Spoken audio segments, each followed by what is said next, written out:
Hey everybody, how's it going? This is Darren Goodman from GuitarControl.com bringing you this video lesson. Today we're going to be looking at the 3 and 4 note chords that are in a given key.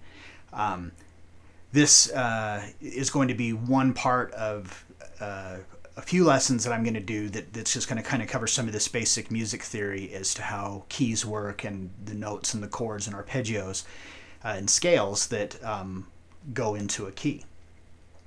So in this case, we're going to be looking at the key of G major, and we're going to look at the triads and the 7th chords that are in this key. So be sure to click on the link in the description for the tabs, and let's get close up and take a look.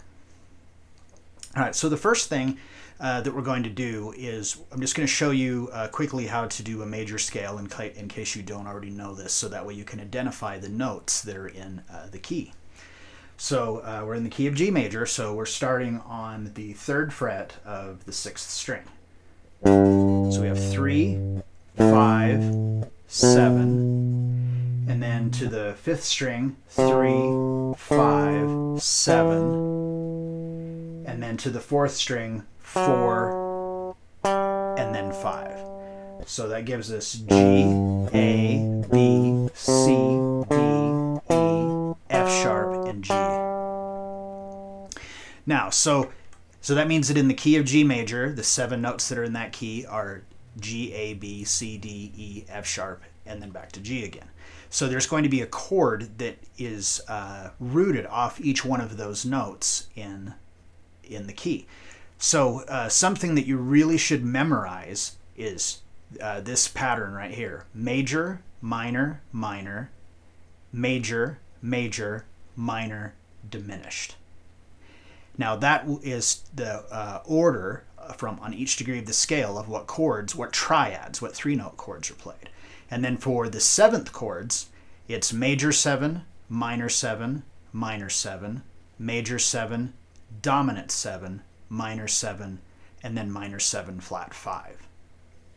So that means for each degree of the scale there's going to be 2 chords that can be used. So starting on the 1st degree, which is G in this key, we can play G major, or we can play G major 7. Going to the 2nd degree of A, we can play A minor or A minor 7. To the 3rd degree, we can play B minor or B minor 7. Now, all of these were rooted with the root note being on the 6th string, and so for the next chords we're going to root note on the 5th string. So that way when you practice this, you are practicing your shapes rooted on the 5th string and on the 6th string, and it makes it easy to follow because, you know, if you memorize the scale, then you know where each one of the root notes is based on where your fingers land in the scale. So moving on to the 4th degree, which is C, we can do C major or C major 7. Now on to the 5th degree, we can play D major or D dominant 7. On to the 6th degree, we can play E minor or E minor 7. To the 7th degree, we have F sharp diminished or F sharp minor 7 flat 5, and then back to the G again.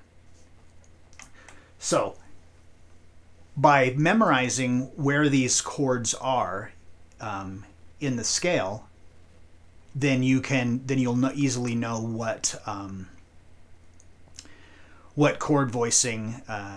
You know, if somebody says, "Oh, we're playing it's a 1, 4, 5 chord progression," then you would know what those chords are based off of that, and we will get into that in another lesson, the details on that. Okay, so the shapes of these chords, for the major chord with the root note on the 6th string, like for G, I'm going to bar all the way across all 6 strings on the 3rd fret with my 1st finger. And then my second finger is on the 4th fret of the 3rd string. My 3rd finger is on the 5th fret of the 5th string, and my 4th finger is on the 5th fret of the 4th string. And that is your major chord shape. Now for the major 7, this one is a little trickier. Your first finger will be on the 3rd fret of the 6th string, and your second finger will be on the 3rd fret of the 2nd string. Your 3rd finger will be on the 4th fret of the 4th string, and your 4th finger will be on the 4th fret of the 3rd string. Now, you want the 1st string and the 5th string to be muted, so when I'm draping my 1st finger across here, it's kind of muting. I don't know if you can see that really well, but I'm having it so it's just touching that 5th string, and it's also just touching the 1st string to mute it. So when I play, 5th string's muted, 4th string, 3rd string, 2nd string, 1st string is muted. Okay, and then on the 2nd degree, it's minor. So it's A minor. So we're going to do that same shape we did for the major, except we're just going to take our 2nd finger and remove it. Now, for the minor 7th, you can simply take this shape and just remove your 4th finger as well. But I personally like the sound of this other voicing better. So it is, I'm playing the 5th fret of the 6th string with my 1st finger, and I am letting that finger mute the 5th string. My 2nd finger is playing the 5th fret of the 4th string, my 3rd finger is playing the 5th fret of the 3rd string, and my 4th finger is playing the 5th fret of the 2nd string, and my 1st finger again is muting the 1st string and the 5th string as well. Now there's other ways you can play this. Some people will bar strings 4, 3, and 2 with their 3rd finger and then pick up the 6 with their 2nd. You know, whatever's more comfortable for you. This is the way I learned it, the way I showed you originally, and I have good muscle memory for playing that. The 3rd degree is the same shape. Now we move on to the 4th degree, which is the C major 7. So now we're on the root note is going to be on the 5th string. So I'm going to bar across the 3rd fret of the first 5 strings.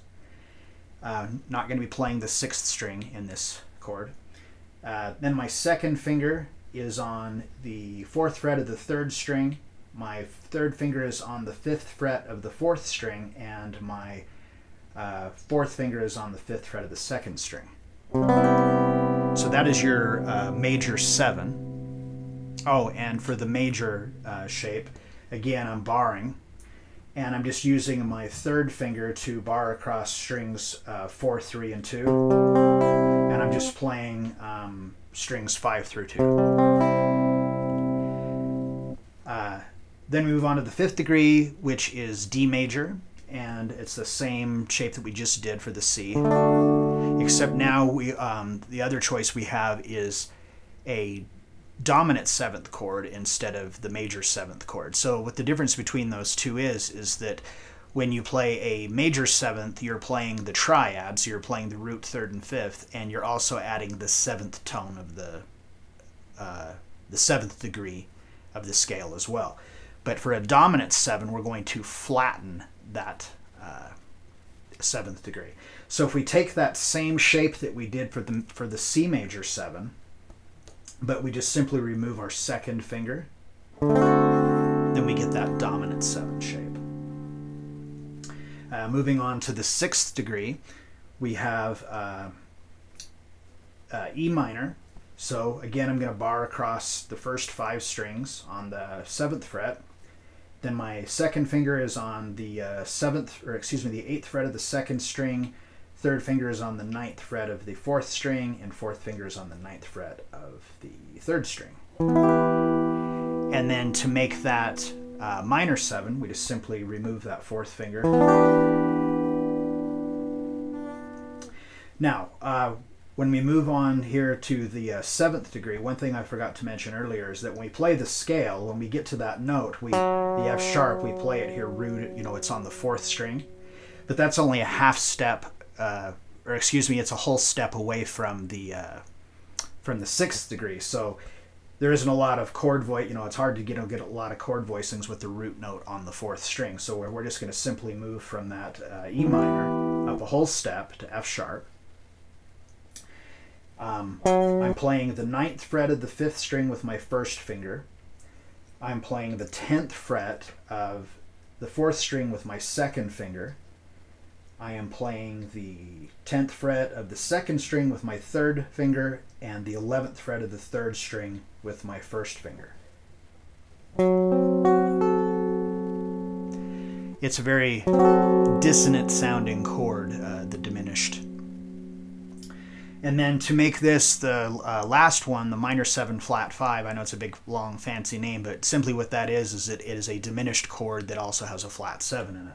So to do this, we simply just take that 4th finger and remove it. So the 3rd string is going from the 11th fret to the 9th fret, where we're barring with our 1st finger. And then from 7 to 8, so back to the root, is just a half step. So you can just use that major chord shape again. So that whole sequence again.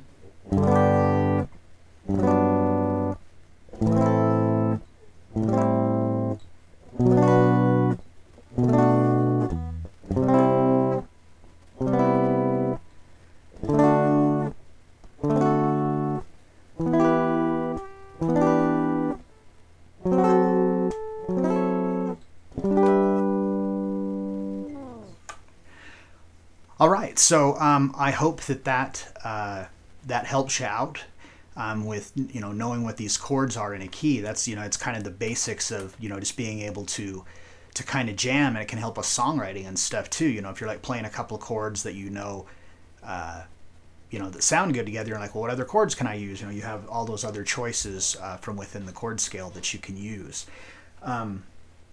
When you practice this, I recommend that you don't always practice it in the key of G. Switch it up, and it would be the same sequences when you do switch it up. So if you decided to start on A, then it's going to be that same shape, of the scale,